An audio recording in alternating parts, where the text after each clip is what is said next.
La musique de Ferreira provient essentiellement de la rumba congolaise des années 1980 et début des années 1990, provenant d'artistes tels que Franco Luambo, Papa Wemba, Lassa Carlito.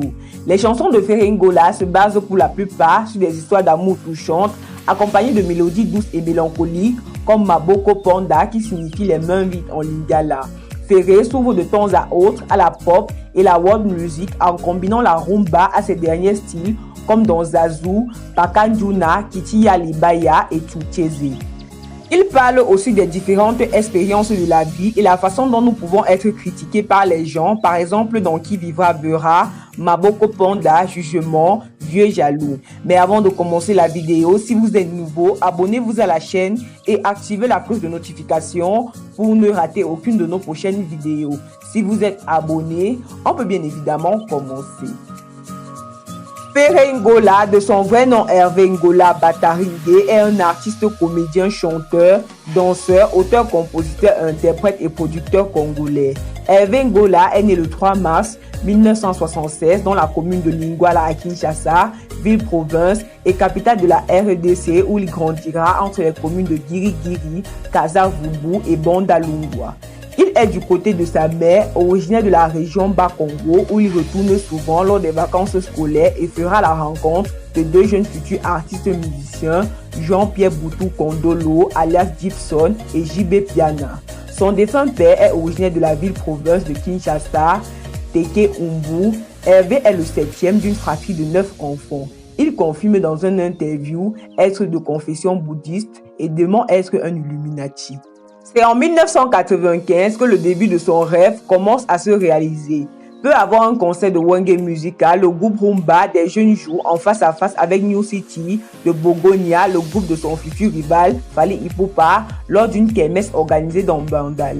Hervé est repéré par Ferreira et recruté dans le groupe Wenge Musica le même jour que le batteur Singer Mignon qui est recruté par JB Piana. L'apparition la plus populaire de Hervé restera lors du concert au studio Mama Angébi pour la présentation de l'album Pentagone où il a joué comme animateur en remplacement de Tutu Kalidji qui était suspendu. En 1996, Hervé est désormais nommé Ferré par Werason en référence à la marque de mode Gianfranco Ferré. Des conflits apparaissent entre les administrateurs de Wenge. Le groupe est quelquefois divisé en deux clans. D'une part, on a les bas japonais, c'est-à-dire Werason, Adolphe Dominiquez, Didier Messela ainsi que Ferré, et de l'autre, les Bana Mindele, entre autres JB Piana, Alain Makaba, Blaise Mboula, Alain Pella, tandis que le reste des musiciens jouent avec les deux camps. En 1997, les conflits s'intensifient après la sortie de Feu de l'amour, premier album solo de JB Piana auquel Ferré n'a aucunement participé. La présentation officielle se fait au Grand Hôtel de Kinshasa et Wenge Musica se sépare définitivement après le concert à la suite d'un conflit sur scène entre les têtes d'affiche. Après cette affaire, il décide d'entamer une carrière solo et retourne à Kinshasa pour la réalisation de son premier album solo nommé Sens Interdit. L'album sort en janvier 2007, il est composé de 12 titres et est produit par le général congolais Norbert Djibira.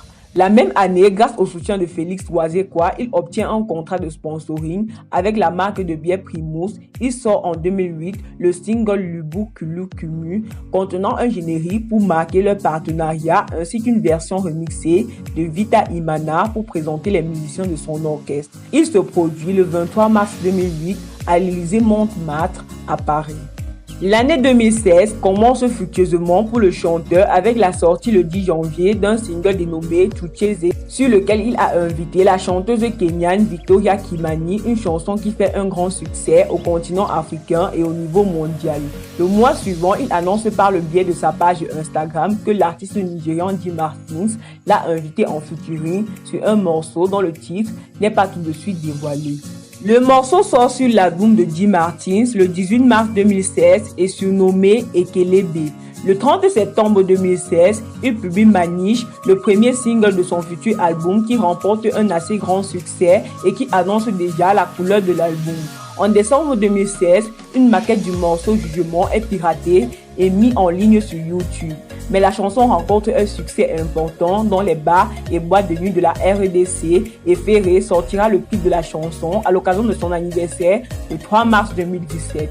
Le titre se classe premier des hit parades congolais. Le clip est visionné plus d'1 million de fois sur YouTube en 3 semaines et plus de 10 millions de fois quelques années plus tard, un record pour l'artiste.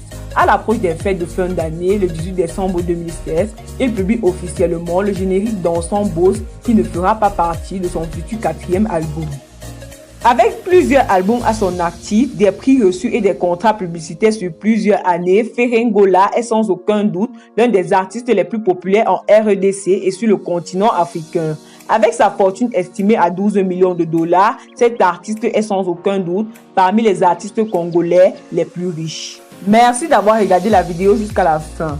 Lequel de ces faits sur Ferré Ngola vous a le plus intéressé? Dites-le nous en commentaire et n'oubliez surtout pas de vous abonner et activer la cloche de notification pour ne rater aucune de nos prochaines vidéos.